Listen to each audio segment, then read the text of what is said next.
تو کسی نامعلوم ریزن کی وجہ سے، کسی ان نون ریزن کی وجہ سے اس مڑیا کے اندر موجود کشش جنات کے لیے ختم ہو جاتی ہے۔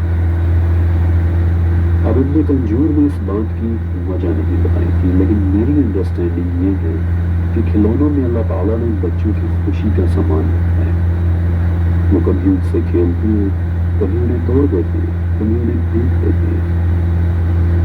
میرا اندازہ یہ ہے کہ شاید اللہ تعالیٰ نے بچوں کی خوشی کی خاطر جنات کی اس کشش کو مڑیوں میں سے ختم کر دیا ہے تاکہ وہ بچوں کو تنگ نہ کر سکیں، لیکن یہ صرف میری ایک انڈرسٹینڈنگ ہے اور حقیقت صرف میرا رب جانتا ہے۔ لیکن بڑے مجسموں کا معاملہ بہت مختلف ہے۔ آپ کو یاد ہے ایک مرتبہ میں نے آپ کو کتاب الاسنام کے متعلق بتایا تھا۔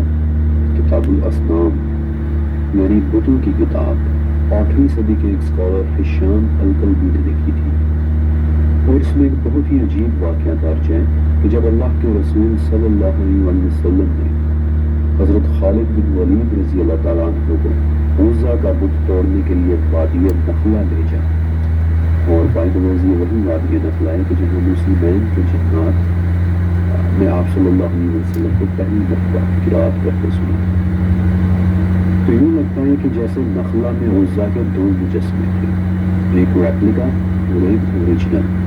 خالد بن ولید کو جو مجسمہ پہلے ملا وہ ریپلیکا تھی۔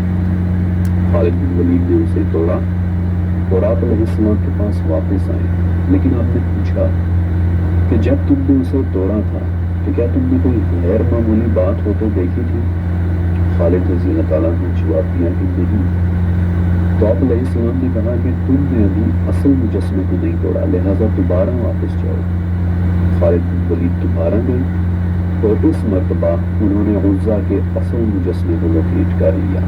وہ جب اس کے مندر میں داخل ہوئے تو ایک عجیب و غریب ننگی کالی سیاہ عورت مجسمے کے پیچھے سے نکل کر خالد بن ولید کے سامنے آ گئی اور کہنے لگی کہ اس بت کو نہ توڑنا، لیکن خالد بن ولید نے نہ صرف عزا کے مجسمے کو توڑ دیا بلکہ اس عجیب و غریب انسان نما عورت کے بھی ٹکڑے کر دیے۔ اور بعد میں جب آپ کو یہ واقعہ سنایا تو آپ علیہ السلام نے فرمایا کہ ہاں وہی اصل مجسمہ تھا۔